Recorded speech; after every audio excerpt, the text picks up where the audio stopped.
Hi, I'm Olivia Cook. I'm going to be doing my daily patient reassessment video. Before entering the room, I would look at the patient's EHR to see if there's any new labs or meds that I should be aware of during my assessment. I'm also going to see if there's any indicators outside the door, like fall risk or precautions to be aware of. I'm now going to enter my patient's room. Hello. Hi. I'm Olivia. I'm going to be your nurse today. Nice to meet you. How are you doing? I'm doing all right. Good. All right, can I get your name and date of birth? Lila Zavro, 11/14/2005. Good. Okay, what brings you in today? I've been having some stomach pain. Okay, and what were you doing when this pain started? Nothing like started. It kind of just happened over time. Okay, and how long has this pain been happening? For like a week or two. Okay. Does anything make it worse? Yeah, when I eat, it hurts. Okay, and does anything make it better? After I go to the bathroom, it feels better. Okay. And can you rate your pain on a scale of 0 to 10 for me, 10 being the worst? It's probably like a 3. Okay.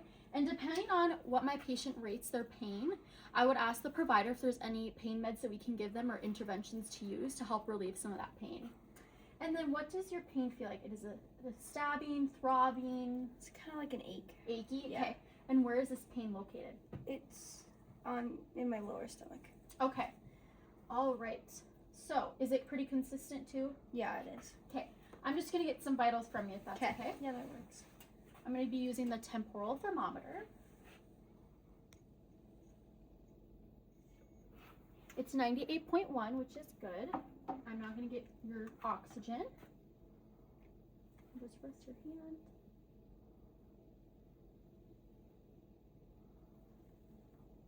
.97%, good.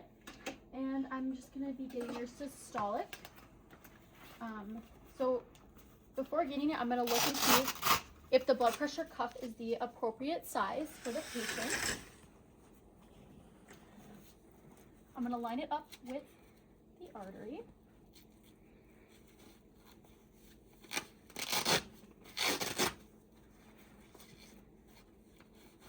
Okay, and you can just relax your arm. Okay.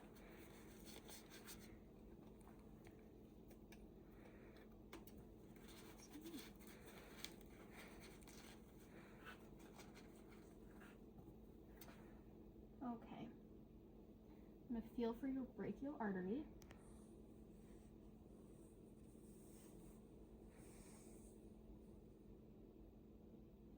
Okay. I'm going to pump it up until I no longer can feel it.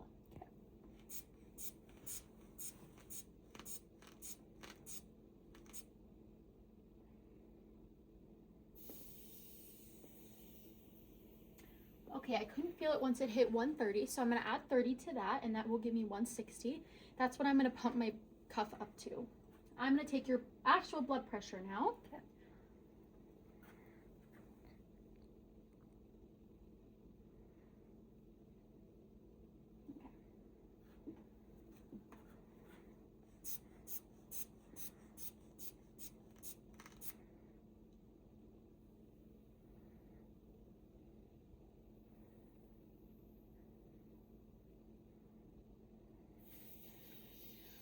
All right. Her blood pressure was 118/72, which is within normal range.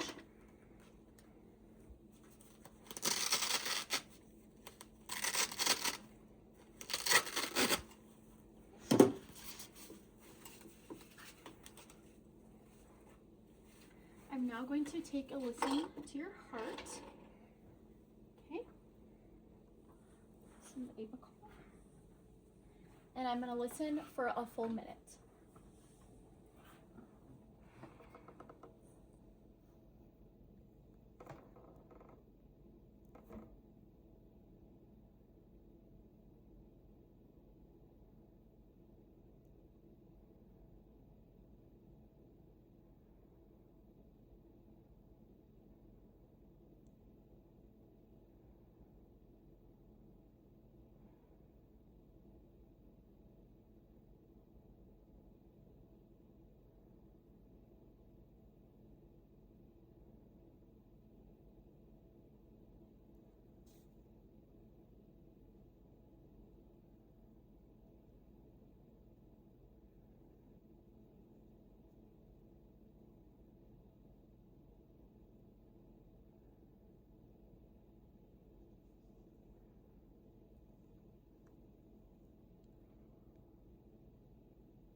Okay, so your heart rate was 80 and it was a regular rate and rhythm.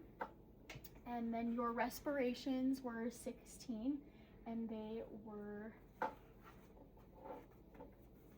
good.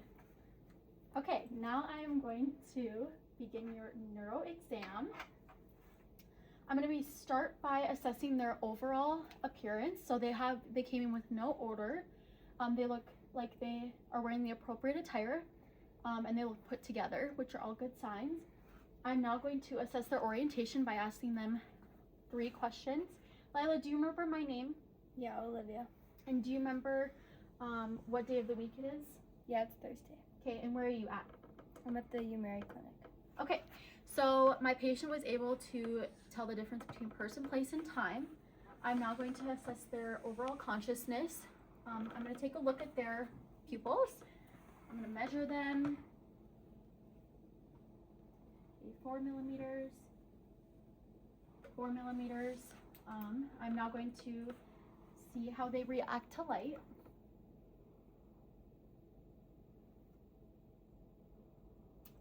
All right, both pupils reacted to light. I'm going to look for ptosis. There's no ptosis present. I'm now going to, I can tell that my patient is able to hear me because they're answering my questions. They're also speaking to me, which is a sign of consciousness too. Can you smile for me? Okay, there's no face drooping. Are you able to swallow? Yeah. Okay. So all of those are signs of consciousness. If there was any indicator that they were unconscious, I would use Glasgow's coma scale, which assesses rapid eye movement, verbal responses, and body movements. I'm now going to look at their overall skin color and moisture. I'm going to pull this down. Okay. I'm going to assess their skin. It looks appropriate for their ethnicity, a tan tone. I'm then going to assess the moisture. They seem moisturized. Skin doesn't look frail at all or anything. Now I'm going to test your motor strength. So I'm going to have you squeeze my fingers as tight as you can. Good. And then push towards me, and then pull away from me, and then try to move your arms up. Good. I'm now going to assess your lower. Push towards me, push away from me, and then try to lift your legs up. Good. All right. Can you wiggle your fingers and your toes for me? Yeah. I'm going to take your socks off if that's okay. Yeah, that works.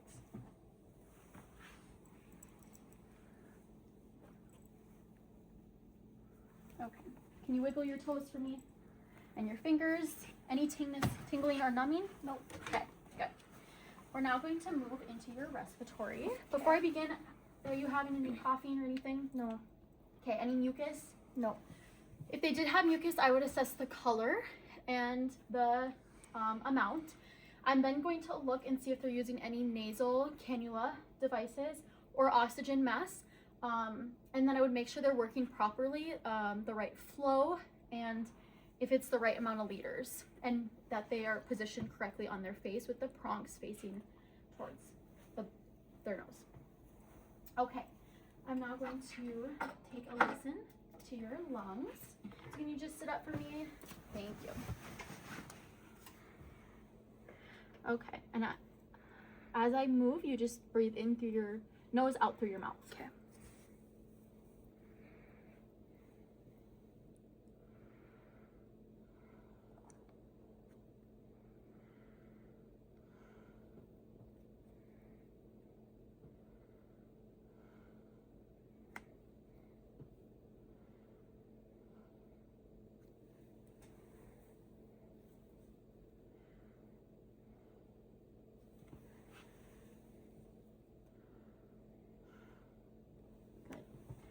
Some posterior.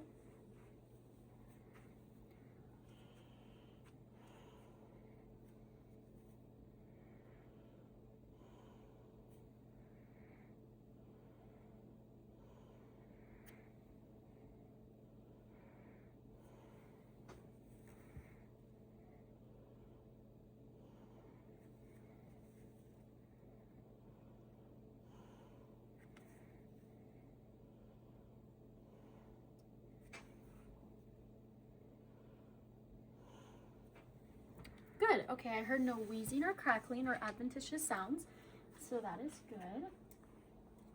And then before concluding with respiratory, I would see and educate them on the use of an incentive spirometer, which helps with deep breathing. If they're maybe laying in bed too long or aren't able to take deep breaths, I would educate them on using it 10 times every hour. Okay, you can sit back from me. We're now going to assess your heart. Okay, I'm going to take a listen. Okay. I'm going to listen to the aortic, the pulmonic, the Erb's point,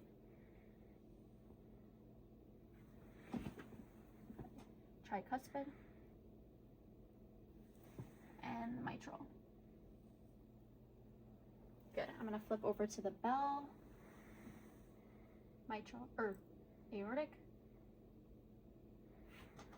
pulmonic, Erb's point, tricuspid, and then the mitral. Okay, and it was a normal rate and rhythm, no breeze or murmurs, which is all good signs. I'm now going to assess your capillary refill. I'm going to take a look. My patient does have nail polish on, but if they didn't, I would make sure that the redness, I can see redness after pressing down in less than 3 seconds. I'm going to test that. Good. And then I'm going to take a look at your feet. Okay. Good. Less than 3 seconds. I'm now going to listen to the pedal pulse. Good. 2+. I'm actually going to do this. Good. And then the posterior tibial. Good. And then I'm going to check for edema on top. No edema. I'm going to check on the ankle.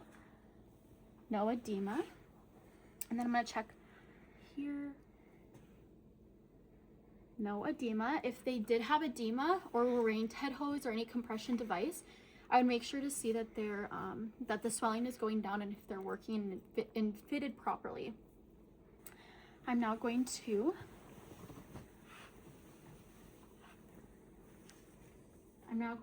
listen, feel for your radial.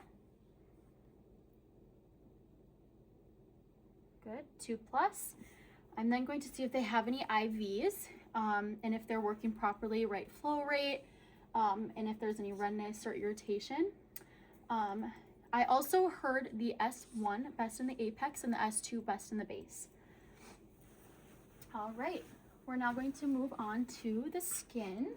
I'm first going to inspect the integrity of the skin, especially looking at those pressure points that they could be having, especially laying in bed for a long period of time. So I'm going to see if there's any redness, swelling, warm, like really hot. That could be all signs of an infection. So I'm going to check temperature. Good. The color is appropriate. And I'm going to just assess the skin a little bit, especially those pressure points. Good. Good. Okay. And if there was any signs of tissue damage or pressure wounds starting, I would use the Braden scale to assess the moisture, if there's any tissue damage, redness, swelling, things like that. I would then also, depending on if there was, I would use a positioning schedule. And then I would also see if there's any devices that we can use to help relieve some of that pressure on their pressure points, like beds, like cushion beds. And then I'm also going to assess for skin tooter. All right, it recoiled back, which means my patient is hydrated. All right. Is all I'm now going to do the abdomen. So I'm just gonna ask you a couple questions before I lay you down. Okay. How has your diet been? It's been pretty good. It's pretty typical. Is it pretty consistent throughout? Yeah, it hasn't changed much. Okay, and how are your bowel movements? They've kind of been less frequent. Okay, and when was your last bowel movement? It was like 3 days ago.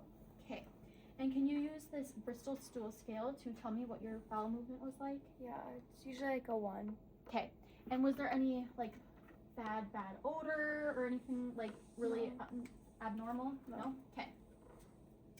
All right, so I'm gonna lay you down.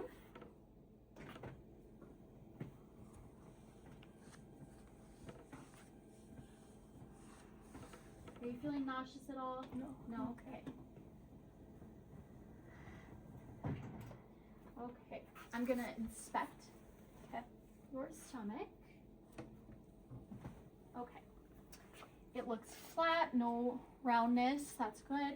And then now I'm going to auscultate your stomach. I'm gonna start in the right lower quadrant. Okay.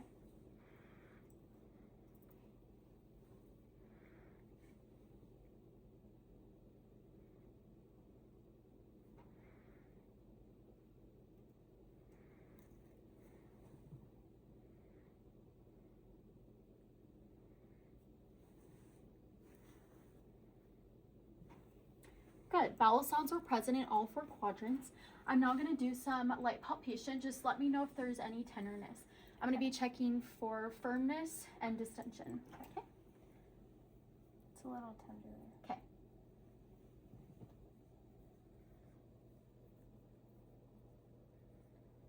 It's tender there too. Tender. Okay. How about along here? Yeah, Anything? a little on the bottom. Okay.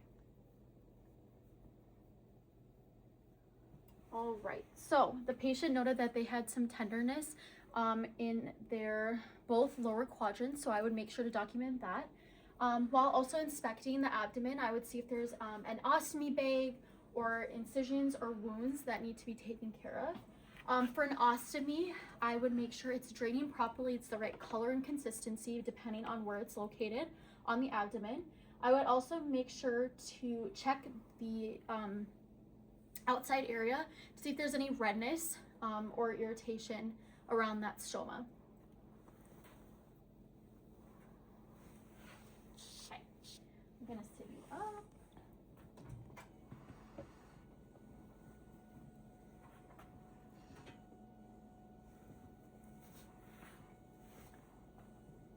There we go. Okay, I'm now gonna go into the genital urinary. How is your pee been? Is it like a yellow color? Yeah, it's yellow. Okay, and does it have any odor? No, I haven't noticed anything. All right, and is it cloudy at all? No, it's pretty clear. Okay, so those are all signs of maybe a possible UTI if their urine was cloudy or had a really bad odor. Are you able to pee when you try to pee, like having any retention at all? No, I can pee. Okay, and so I would then use a bladder scanner to see if there's urine in the bladder. I would then assess to see if they have a Foley and to see if it's flowing properly. I would look at the amount and drain the amount. Look at the color and odor, and then also the site where it's entering to see if there's any redness or irritation. Okay, and then how is your mobility at home? It's been good. Good. Yeah. Do you use any devices to get around? No. No? Okay, and I would look to see if there's any fall risk that they could have in their home, like medications they're on, like opioids or something like that. Also, if they have a history of fall risk, that's something to be aware of. All right, well, that concludes my assessment on you. Thank you for letting me do your assessment. I'm going to make sure the bed is lower.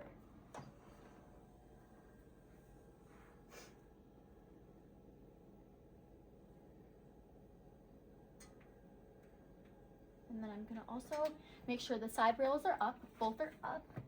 And then I'm going to, is this a good amount? Yeah, I'm comfortable. Okay. And then I'm going to make sure they have their call lights and that the bed is locked. Good. And that concludes my assessment. I'm going to do hand hygiene. Is there anything else I can get you? No. No? Okay. Thank you. Have a good day. You too.